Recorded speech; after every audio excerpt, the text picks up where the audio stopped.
ಹಿಂದಿನ ಭಾಗದಲ್ಲಿ ಸುಶೀಲನ್ ಮಗಳು ಯಾರನ್ನೋ ಪ್ರೀತಿಸಿ ಮನೆ ಬಿಟ್ಟು ಹೋಗ್ತಾಳೆ. ಮಗ ಯಾರನ್ನೋ ಪ್ರೀತಿ ಮಾಡಿ ಮದುವೆ ಆಗಿ ಮನೆಗೆ ಬರ್ತಾನೆ. ಇದ್ರ ಮಧ್ಯೆ ಮಕ್ಕಳಿಬ್ರಿಗೂ ಸುಶೀಲನ್ ಮೇಲೆ ಗೌರವನೇ ಕಡಿಮೆ ಆಗಿರತ್ತೆ. ಅದು ಅಲ್ದೇನೆ ಮಗ ಕರಣ್ ಹೆಂಡತಿಗೋಸ್ಕರ ತನ್ನ ತಾಯಿನೇ ಮನೆಯಿಂದ ಹೊರಗಾಗ್ತಾನೆ. ವಿಧಿ ಇಲ್ದೇನೆ ಸುಶೀಲ ಮನೆ ಬಿಟ್ಟು ಬರ್ಬೇಕಾಗತ್ತೆ. ಇಷ್ಟೆಲ್ಲ ಆದ್ಮೇಲೆ ಸುಶೀಲನ್ಗೆ ತುಂಬಾನೇ ಮನ್ಸಿಗೆ ನೋವಾಗುತ್ತೆ. ತಾನು ಬೆಳೆಸಿರೋ ಮಕ್ಕಳು ತನ್ನನ್ನೇ ತುಂಬಾ ಕೀಳಾಗಿ ನೋಡ್ತಿದಾರಲ್ಲ ಅಂತ. ಹಾಗಾಗಿ ಕೆರೆನೋ ಬಾವಿನೋ ನೋಡ್ಕೋಬೇಕು ಅಂತ ದೇಶಾಂತರ ಹೊರಟಿರ್ತಾಳೆ. ಆದ್ರೆ ಅಲ್ಲಿಗೆ ಮೊದಲನೇ ಮಗ ಅವಿನಾಶ್ ಬರ್ತಾನೆ. ತಾಯಿ ಪರಿಸ್ಥಿತಿ ನೋಡಿ ಅವನಿಗೆ ತುಂಬಾನೇ ಮನ್ಸಿಗೆ ನೋವಾಗತ್ತೆ. ಹಾಗಾಗಿ ತಾಯಿಗೆ ಎಲ್ಲ ಬುದ್ಧಿ ಹೇಳಿ ತನ್ನ ಮನೆಗೆ ಕರ್ಕೊಂಡು ಹೋಗ್ತಾನೆ. ಸುಶೀಲನಿಗೆ ಕೂಡ ತುಂಬಾನೇ ಬೇಜಾರಾಗತ್ತೆ. ತಾನು ಹೆತ್ತಿರೋ ಮಕ್ಕಳೇ ನನ್ನನ್ನು ನೋಡ್ಕೊಂತಿಲ್ಲ, ಆದ್ರೆ ನಾನು ಇಷ್ಟೆಲ್ಲ ಮಾಡಿದ್ಮೇಲೂ ಅವಿನಾಶ್ ಬಂದು ನನ್ನನ್ನು ಜೋಪಾನವಾಗಿ ನೋಡ್ಕೋತೀನಿ ಅಂತ ಹೇಳ್ತಿದ್ದಾನಲ್ಲ ಅಂತ. ಇಷ್ಟು ದಿನ ತಾನು ಮಾಡಿರೋ ತಪ್ಪಿಗೆ ಕ್ಷಮೆ ಕೇಳಿ ತನ್ನ ಮಗನ ಜೊತೆ ಹೋಗ್ತಾಳೆ. ಮುಂದೆ ಸ್ಟೋರಿ ಏನಾಗುತ್ತೆ ಅಂತ ಇವತ್ತಿನ ಎಪಿಸೋಡ್ನಲ್ಲಿ ನೋಡೋಣ. ಸ್ಟೋರಿ ಕಂಟಿನ್ಯೂ ಮಾಡಿ ಅಂತ ಕೆಲವೊಬ್ರು ಕಮೆಂಟ್ ಮಾಡಿದ್ವಿ, ಹಾಗಾಗಿ ಇನ್ನೊಂದು ಲಾಸ್ಟ್ ಪಾರ್ಟ್ ಟ್ರೈ ಮಾಡ್ತಾ ಇದ್ದೀನಿ. ಇಷ್ಟ ಆದರೆ ಲೈಕ್ ಮಾಡಿ, ಇಲ್ಲ ಅಂದರೆ ಡಿಸ್ಲೈಕ್ ಮಾಡಿ. ಅದಕ್ಕಿಂತ ಮೊದಲು ಯಾರ್ಯಾರು ನಮ್ಮ ಯೂಟ್ಯೂಬ್ ಚಾನಲ್ನ ಸಬ್ಸ್ಕ್ರೈಬ್ ಮಾಡ್ಕೊಂಡಿಲ್ವೋ ಸಬ್ಸ್ಕ್ರೈಬ್ ಮಾಡ್ಕೊಳ್ಳಿ. ಇಷ್ಟೆಲ್ಲ ಆಗಿ ಒಂದು ಸ್ವಲ್ಪ ದಿನ ಕಳೆದಿರತ್ತೆ. ಬೇಬಿ, ನೀನು ನನ್ನ ಲೈಫಿಗೆ ಬಂದಮೇಲೆ ನನ್ನ ಲೈಫ್ ತುಂಬಾ ಚೇಂಜ್ ಆಗಿದೆ. ನೋಡು ಎಷ್ಟು ಚೆನ್ನಾಗಿದೆ.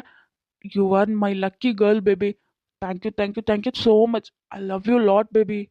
ಅಯ್ಯೋ ಬೇಬಿ, ನಿನಗೆ ಮಾತ್ರ ಅಲ್ಲ, ನನಗೆ ಕೂಡ ನೀನು ತುಂಬಾನೇ ಲಕ್ಕಿ ಪರ್ಸನ್ ಗೊತ್ತಾ. ನೀನು ಕಂಡ್ರೆ ನನಗದೆಷ್ಟು ಪ್ರೀತಿ ಅಂದರೆ ನನಗಂತೂ ಒಂದು ನಿಮಿಷನೂ ನಿನ್ನಿಂದ ದೂರ ಇರೋದಕ್ಕಾಗಲ್ಲ. I love you lot baby. ಹಾಗಾದರೆ ಬೇಬಿ, ನಾನು ನೀನು ಎಲ್ಗಾದ್ರೂ ಹೊರಗಡೆ ಹೋಗಿ ಬರೋಣವಾ? ತುಂಬ ದಿನ ಆಯಿತು, ಇಬ್ಬರೂ ಮನೇಲೇ ಇರ್ತಾ. ಎಲ್ಲಾದರೂ ಹೋಗಿ ಊಟ ತಿಂಡಿ ಎಲ್ಲ ಅಲ್ಲೇ ಮಾಡಿಕೊಂಡು ಆರಾಮಾಗಿ ಒಂದು ಸ್ವಲ್ಪ ದಿನ ಇದ್ದು ಬರೋಣವಾ? ಅಯ್ಯಯ್ಯೋ, ಇವನೇನು ಹೀಗೆ ಸಡನ್ ಆಗಿ ಪ್ಲಾನ್ ಮಾಡಿದ್ದಾನೆ. ಅಲ್ಲ, ಅಲ್ಲಿ ನೋಡಿದ್ರೆ ಸಂಜಯ್ ನನಗೋಸ್ಕರ ಕಾಯ್ತಾ ಇದ್ದಾನೆ. ಹೇಗಾದರೂ ಮಾಡಿ ಇಲ್ಲಿಂದ ಹೋಗಬೇಕು ಅನ್ನೋ ಅಷ್ಟರಲ್ಲಿ ಇವನು I love you, I miss you ಏನೇನೋ ಶುರು ಮಾಡ್ಕೊಂಡ್ಬಿಟ್ಟ. ಹೀಗೆ ನೋಡಿದ್ರೆ ಸಡನ್ ಆಗಿ ಹೊರಗಡೆ ಹೋಗೋ ಪ್ಲಾನ್ ಹೇಳ್ತಿದ್ದಾನಲ್ಲ. ಹೇಗಾದರೂ ಏನಾದರೂ ಒಂದು ಹೇಳಿ ಮೊದಲು ಇಲ್ಲಿಂದ ಜಾಗ ಖಾಲಿ ಮಾಡಬೇಕು, ಹೋಗಿ ಸಂಜಯ್ನ ಮೀಟ್ ಆಗಬೇಕು. ಯಾಕೆ ಸ್ವೀಟ್ ಆರ್ಟ್, ಏನು ಯೋಚನೆ ಮಾಡ್ತಿದ್ಯಾ? ನಾನು ಹೇಳಿರೋ ಪ್ಲ್ಯಾನ್ ಓಕೆನಾ? ಹೊರಗಡೆ ಹೋಗೋಣವಾ? ಒಂದು ವಾರ ಟ್ರಿಪ್ ಹೋಗೋಣ, ಆರಾಮಾಗಿ ಎಂಜಾಯ್ ಮಾಡ್ಕೊಂಡು ಬರೋದಕ್ಕಾಗತ್ತೆ. ಅದು ಬೇಬಿ, ಆಫೀಸಲ್ಲಿ ತುಂಬಾನೇ ಕೆಲಸ ಇದೆ, ನಿನಗೆ ಗೊತ್ತಲ್ವಾ. ಅದಕ್ಕೆ ಒಂದೆರಡು ದಿನ ಬಿಟ್ಟು ಹೋಗೋಣವಾ? ಒಂದೆರಡು ದಿನದಲ್ಲಿ ನಾನು ಎಷ್ಟಾಗತ್ತೋ ಅಷ್ಟು ಕೆಲಸ ಮಾಡಿಟ್ಟು ಬರ್ತೀನಿ. ಆಮೇಲೆ ಆರಾಮಾಗಿ ಒಂದು ವಾರ ಟ್ರಿಪ್ ಹೋಗ್ಬೋದು. ಏನಂತೀಯಾ? ಸರಿ ಬೇಬಿ, ನೀನು ಹೇಗೆ ಹೇಳ್ತೀಯೋ ಹಾಗೆ. ಸರಿ, ನಿನಗೆ ಲೇಟ್ ಆಗ್ತಿದೆ, ನೀನು ಹೊರಡು. ಕರಣ್ಗೆ ತನ್ನ ಹೆಂಡತಿ ಮೇಲೆ ತುಂಬಾನೇ ಪ್ರೀತಿ. ಯಾರಿಗಿರಲ್ಲ ಹೆಂಡತಿ ಅಂದ್ರೆ ಎಲ್ರಿಗೂ ಪ್ರೀತಿ ತಾನೆ. ಆದ್ರೆ ಪ್ರಿಯಾಂಕಾ ಮಾತ್ರ ಕರಣ್ ಅಂದ್ಕೊಂಡ ಹಾಗಿರೋದೇ ಇಲ್ಲ. ಆದ್ರೆ ಕರಣ್ಗೆ ಇದು ಯಾವುದ್ರ ಬಗ್ಗೆನೂ ಪರಿಚಯನೇ ಇರೋದಿಲ್ಲ. ಅತ್ತೆ, ಮನೇಲೆ ಕೂತು ಕೂತು ತುಂಬಾನೇ ಬೇಜಾರಾಗ್ತಿರತ್ತೆ. ಅದು ಬೇರೆ ಬೋರ್ ಆಗತ್ತೆ ಇಲ್ಲಿ.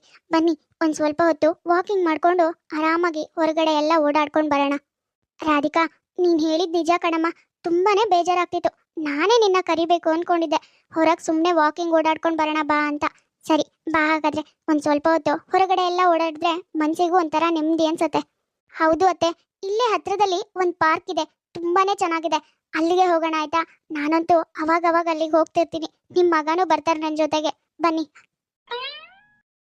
ಯಾಕೆ ಬೇಬಿ, ಕೋಪನ ನನ್ನ ಮೇಲೆ? ಯಾಕೆ ಇಷ್ಟು ಕೋಪ ಮಾಡ್ಕೊಂಡಿದ್ಯಾ? ನಾನು ಬಂದೆ ತಾನೇ ಇವಾಗ. ಇನ್ನೇನ್ ಮತ್ತೆ, ನೀನೇನ್ ನಾಟಕ ಮಾಡೋದಕ್ಕೆ ಮದ್ವೆ ಆಗಿದ್ಯೋ ಅಥವಾ ಅವನು ನಿಜವಾಗ್ಲೂ ಪ್ರೀತಿ ಮಾಡಿ ಮದ್ವೆ ಆಗಿದ್ಯೋ ನನ್ಗಂತೂ ಅರ್ಥನೇ ಆಗ್ತಿಲ್ಲ.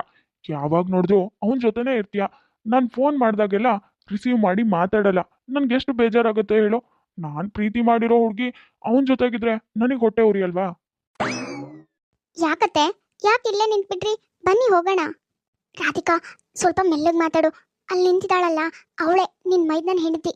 ಅವಳು ಅವನು ಅದೇನೋ ಮಾತಾಡ್ತಿದ್ದಾರೆ, ಪ್ರೀತಿ ಪ್ರೇಮ ಅಂತ. ಅವರಿಬ್ರು ಪ್ರೀತಿ ಮಾಡ್ತಿರುವಾಗ ನನ್ನ ಮಗನ ಜೊತೆ ಯಾಕೆ ಮದುವೆ ಆಗಿದ್ದಾರೆ ಅಂತ ನನ್ಗಂತೂ ಅರ್ಥ ಆಗ್ತಿಲ್ಲ. ಅದಕ್ಕೆ ಒಂದ್ ಸ್ವಲ್ಪ ಏನು ಅಂತ ನೋಡೋಣ ಇರು. ಅದು ಅಲ್ದೇನೆ ಅವನು ಬೇರೆಯವನಲ್ಲ, ಅವನು ನನ್ನ ಮಗ ತುಂಬಾನೇ ಕ್ಲೋಸ್ ಫ್ರೆಂಡ್ಸು. ಆದ್ರೆ ಇವರಿಬ್ರು ಮಧ್ಯೆ ಏನ್ ನಡೀತಿದೆ ಅಂತ ನನ್ಗಂತೂ ಅರ್ಥನೇ ಆಗ್ತಿಲ್ಲ. ಸಂಜು ಬೇಬಿ, ಯಾಕೆ ಹೀಗೆ ಕೇಳ್ತಿದ್ಯಾ? ನಿನಗೆ ಗೊತ್ತಿಲ್ವಾ ನಾನು ಏನಕ್ಕೆ ಅಲ್ಲಿಗೆ ಹೋಗಿದ್ದೀನಿ ಅಂತ? ಅವ್ರ ಮನೆ ಎಷ್ಟು ದೊಡ್ಡದಾಗಿದೆ ನಿನಗೆ ಗೊತ್ತಾ? ನೀನ್ ಫ್ರೆಂಡ್ ಆಗಿದ್ಯಾ, ಆದ್ರೂ ಅವ್ರ ಮನೆಗೆಲ್ಲ ಹೋಗಿ ನೋಡಿಲ್ವಾ? ಆ ಮನೆನ ನಮ್ಮ ಹೆಸರಿಗೆ ಮಾಡ್ಕೊಂಡ್ರೆ ನಾವೀಗೆ ಬೇರೆಯವ್ರ ದುಡ್ಡಲ್ಲಿ ಬದುಕೋದು ಕಡಿಮೆ ಆಗುತ್ತೆ ಕಣೋ. ಹೇಗೋ ಏನೇನೋ ಮ್ಯಾನೇಜ್ ಮಾಡಿ ಅಪ್ಪ ಫಾರಿನ್ನಲ್ಲಿರೋದು, ಅಷ್ಟೊಂದು ದುಡ್ಡಿದೆ ಇಷ್ಟೊಂದು ದುಡ್ಡಿದೆ ಅಂತ ಹೇಗೋ ಅವನು ನಂಬಿಸಿದ್ದೀನಿ. ಇವಾಗ ಆ ಆಸ್ತಿ ಮನೆ ಎಲ್ಲನೂ ನಮ್ಮ ಹೆಸರಿಗೆ ಮಾಡ್ಕೊಂಡ್ಬಿಟ್ರೆ ನಮ್ಮದೇ ರಾಜ್ಯಭಾರ ಮಾಡ್ಬೋದು. ಆಮೇಲೆ ನಾವ್ ಎಲ್ಲೂ ಅಲಿಯೋದು ಬೇಡ ಕಣೋ. ಅದೇನೋ ನಿಜ ಬೇಬಿ. ಇವಾಗ ಹೇಗೋ ಅವ್ನು ನಿನ್ನ ನಂಬಿದಾನೆ ತಾನೆ. ತಾಯಿ ತಂಗಿ ಫ್ಯಾಮಿಲಿಗಿಂತನೂ ನೀನೇ ಇಂಪಾರ್ಟೆಂಟ್ ಅಂತ ಹೇಳ್ತಾನೆ. ಹಾಗಿರುವಾಗ ಅವನ ಹತ್ರ ಬೇಗ ಸೈನ್ ಮಾಡಿಸ್ಕೊಂಡು ಡಾಕ್ಯುಮೆಂಟ್ ಎಲ್ಲ ನಿನ್ನ ಹೆಸರಿಗೆ ಮಾಡ್ಕೊಂಡ್ಬಿಡು. ಆದಷ್ಟು ಬೇಗ ನಾವಿಬ್ರು ಮದ್ವೆ ಆಗಿ ಅದೇ ಮನೇಲಿ ಇರೋಣ. ಅವನನ್ನ ಮೊದಲು ಆ ಮನೆಯಿಂದ ಹೊರಗಾಕೋಣ. ಅಲ್ಲಿವರೆಗೂ ನಾನು ನೀನು ಪ್ರೀತಿ ಮಾಡ್ತಿರೋ ವಿಷಯ, ನಮ್ಮ ಹತ್ರ ಏನೂ ಇಲ್ಲ, ಅಪ್ಪ ಫಾರಿನಲ್ಲಿರೋದು, ದುಡ್ಡಿರೋದೆಲ್ಲ ಸುಳ್ಳು ಅಂತ ಅವನಿಗೆ ಗೊತ್ತಾಗದೇ ಇದ್ರೆ ಅಷ್ಟೇ ಸಾಕು. ನೋಡು ಬೇಬಿ, ಅದ್ ಏನ್ ಮಾಡ್ತೀಯೋ ಗೊತ್ತಿಲ್ಲ. ಆದಷ್ಟು ಬೇಗ ಅವನನ್ನ ಆ ಮನೆಯಿಂದ ಹೊರಗಾಕು. ಡಾಕ್ಯುಮೆಂಟ್ ಎಲ್ಲ ನಿನ್ನ ಹೆಸರಿಗೆ ಮಾಡ್ಕೊ. ನಾವಿಬ್ರು ಮದ್ವೆ ಆಗೋಣ. ನನಗೆ ನಿನ್ನನ್ನು ಬಿಟ್ಟು ದೂರ ಇರೋದಕ್ಕೆ ಆಗ್ತಿಲ್ಲ ಕಣೆ. ಏನೋ ಪ್ಲಾನ್ ಮಾಡಿದ್ ನಿಜ, ಅವನ ಆಸ್ತಿನೆಲ್ಲ ನಾವು ಹೊಡ್ಕೊಳ್ಳೋಣ, ಅವನನ್ನ ಆ ಮನೆಯಿಂದ ಹೊರಗಾಕೋಣ ಅಂತ. ಆದ್ರೆ ದಿನ ದಿನ ನನ್ಗಂತೂ ನಿನ್ನಿಂದ ದೂರ ಇರೋದಕ್ಕೆ ಮನ್ಸೇ ಒಪ್ತಿಲ್ಲ. ತುಂಬಾ ನೆನ್ಪಾಗ್ತಿದ್ಯಾ. ಬೇಬಿ, ನನಗೂ ಅರ್ಥ ಆಗುತ್ತೆ ಕಣೋ.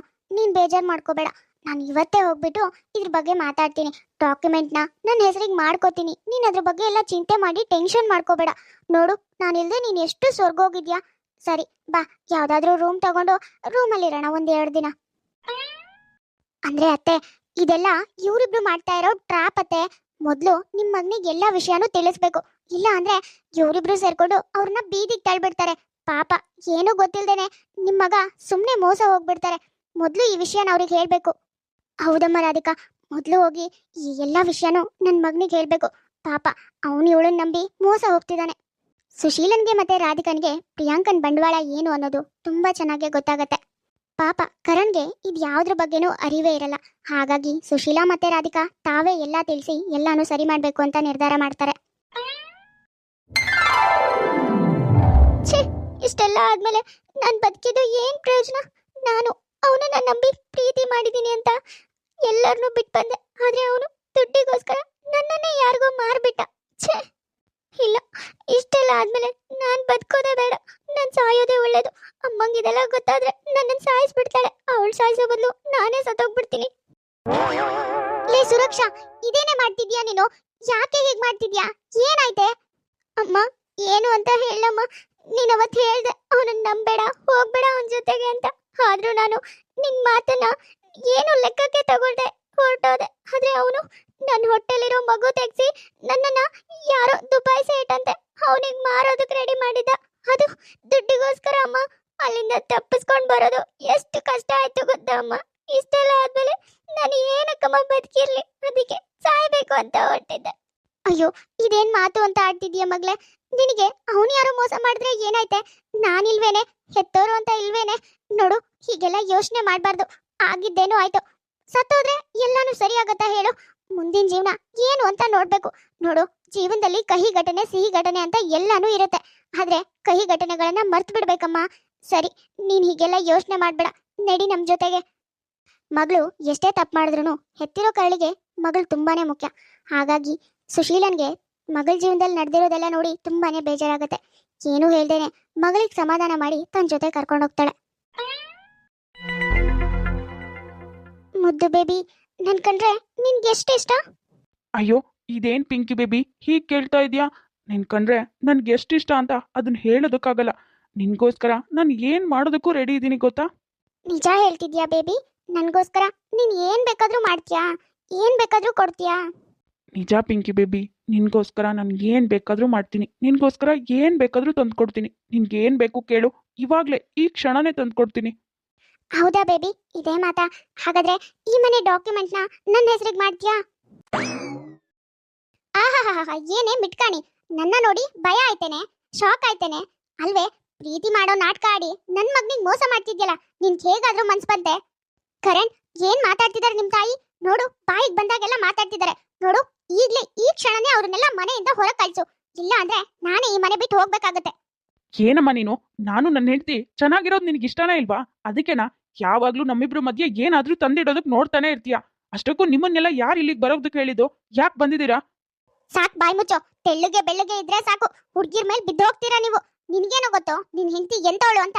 ನಿನ್ ಫ್ರೆಂಡ್ ಇದಾನಲ್ಲ, ಅವನೇ ಸಂಜಯ್, ಅವನ್ ಜೊತೆ ಚಕ್ಕಂದ ಆಡ್ತಿದ್ದಾಳೆ. ನಿನ್ನ ಆಸ್ತಿ ಹೊಡಿಯೋದಕ್ಕೆ ನಿನ್ ಮದ್ವೆ ಆಗಿ ನಾಟಕ ಮಾಡ್ತಿದ್ದಾಳೆ. ನಿನಗಿದೆಲ್ಲ ಎಲ್ ಗೊತ್ತಾಗ್ಬೇಕು? ಹೆತ್ತೋರು, ಅಣ್ಣ ತಮ್ಮ ಇವರೇ ಎಲ್ಲ ಕೆಟ್ಟವರಾಗ್ತಾರ ಬಿಟ್ರೆ ಕಟ್ಕೊಂಡಿರೋಳು ಯಾವಾಗ್ಲೂ ನಿಮಗ್ ಒಳ್ಳೆವಳೆ. ಏನೋ ಏನಮ್ಮ ಮಾತಾಡ್ತಿದ್ಯಾ ನೀನು? ಹೌದಪ್ಪ ಕರಣ್, ನಿಮ್ ತಾಯಿ ಹೇಳ್ತಿರೋದೆಲ್ಲ ಸತ್ಯನೇ. ಬೇಕಾದ್ರೆ ಈ ವಿಡಿಯೋ ನೋಡಿ, ನಿಮ್ಗೆ ಗೊತ್ತಾಗತ್ತೆ. ಪ್ರಿಯಾಂಕಾ ಮಾಡ್ತಿರೋ ಮೋಸನ ರಾಧಿಕಾ ವಿಡಿಯೋ ಪ್ರೂಫ್ ಸಮೇತ ಮೈದ್ನನಿಗೆ ತೋರಿಸ್ತಾಳೆ. ಅಯ್ಯಯ್ಯೋ, ಇದೇನಿದು? ಎಲ್ರಿಗೂ ವಿಷಯ ಗೊತ್ತಾಗಿದೆ. ಇವಾಗ ಏನ್ ಮಾಡ್ಲಿ? ನಾನು ಅನ್ಕೊಂಡಿದ್ದೆಲ್ಲ ಊಟ ಆಗ್ಬಿಡ್ತಲ್ಲ. ಪ್ರಿಯಾಂಕಾ, ನೀನ್ ಇಂಥವಳ? ನಾನು ನಿನ್ನ ಎಷ್ಟು ಪ್ರೀತಿ ಮಾಡಿದ್ದೆ, ಆದ್ರೆ ನೀನ್ ಇಂಥವಳು ಅಂತ ನಾನು ಅನ್ಕೊಂಡೇ ಇರ್ಲಿಲ್ಲ. ಅವನ ಜೊತೆ ಸೇರಿ ನನಗೆ ಮೋಸ ಮಾಡ್ಬಿಟ್ಟಿಯಲ್ಲ. ನಿನ್ ಮುಖ ನೋಡೋಕ್ಕೂ ಅಸಹ್ಯ ಆಗ್ತಿದೆ. ಕರಣ್, ಇವ್ರನ್ನ ಹೀಗೆ ಬಿಟ್ರೆ ಆಗಲ್ಲ. ಒದ್ದು ಒಳಗಡೆ ಹಾಕ್ಸ್ಬೇಕು. ಇರು, ಇವಾಗ್ಲೇ ಪೊಲೀಸಿಗೆ ಕಾಲ್ ಮಾಡ್ತೀನಿ. ಏನು? ಪೊಲೀಸಿಗೆ ಕಾಲ್ ಮಾಡ್ತೀನಿ ಅಂದ ಕೂಡ್ಲೇನೆ ಪ್ರಿಯಾಂಕಾ ಹೇಳ್ದೆ ಕೇಳ್ದೇನೆ ಅಲ್ಲಿಂದ ಪರಾರಿ ಆಗ್ತಾಳೆ. ಅಮ್ಮ, ನನ್ನ ದಯವಿಟ್ಟು ಕ್ಷಮಿಸ್ಬಿಡಮ್ಮ. ಅವಳನ್ನ ನಂಬಿ ನಾನು ನಿನಗೆ ತುಂಬಾನೇ ನೋವು ಕೊಟ್ಬಿಟ್ಟೆ. ನನಗೆ ಕ್ಷಮಿಸ್ಬಿಡಮ್ಮ. ಇನ್ಯಾವತ್ತೂ ಈ ಥರ ನಿನ್ನ ಜೊತೆ ನಡ್ಕೊಳ್ಳಲ್ಲ. ನೀನು ಹೇಳ್ದಾಗೆ ಅಣ್ಣನ ಹಾಗೆ ನಾನು ಕಷ್ಟಪಟ್ಟು ದುಡ್ದು ಅದರಲ್ಲೇ ಖರ್ಚು ಮಾಡ್ತೀನಿ. ಇನ್ಮೇಲೆ ನಾನು ನಿನ್ನ ತುಂಬ ಚೆನ್ನಾಗಿ ನೋಡ್ಕೋತೀನಮ್ಮ. ನನ್ನ ದಯವಿಟ್ಟು ಕ್ಷಮಿಸ್ಬಿಡು. ಕೊನೆಗೂ ಎಲ್ರೂ ತಾವು ಮಾಡಿರೋ ತಪ್ಪುಗಳನ್ನ ಅರ್ಥ ಮಾಡ್ಕೊಂಡು ಅದೇ ಮನೇಲಿ ಎಲ್ರೂ ಒಟ್ಟಿಗೆ ಸುಖವಾಗಿ ಬದುಕ್ತಾರೆ.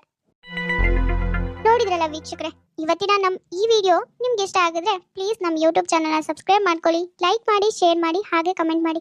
ತುಂಬ ಜನ ಹಾಗೆ ವಿಡಿಯೋಸ್ ನೋಡ್ತಾ ಇದ್ದೀರಾ. ಯಾರ್ಯಾರು ಹಾಗೆ ವಿಡಿಯೋಸ್ ನೋಡ್ತಾ ಇದ್ದೀರೋ ದಯವಿಟ್ಟು ಸಬ್ಸ್ಕ್ರೈಬ್ ಮಾಡ್ಕೊಳ್ಳಿ. ಹಾಗೆ ಪಕ್ಕದಲ್ಲೇ ಇರೋ ಬೆಲ್ ಐಕಾನ್ನ ಕ್ಲಿಕ್ ಮಾಡಿ ಆಲ್ ಅನ್ನೋದನ್ನ ಸೆಲೆಕ್ಟ್ ಮಾಡಿ. ನೆಕ್ಸ್ಟ್ ಯಾವುದೇ ವಿಡಿಯೋ ಹಾಕಿದ್ರೂ ನೋಟಿಫಿಕೇಶನ್ ಬರುತ್ತೆ. ನೋಟಿಫಿಕೇಶನ್ ಮೂಲಕ ನೀವು ವಿಡಿಯೋನ ನೋಡ್ಬೋದು. ಸರಿ ವೀಕ್ಷಕರೇ, ನಾನಿನ್ನ ಹೊರಡ್ತೀನಿ. ನೆಕ್ಸ್ಟ್ ವಿಡಿಯೋದಲ್ಲಿ ಮತ್ತೆ ಸಿಗೋಣ.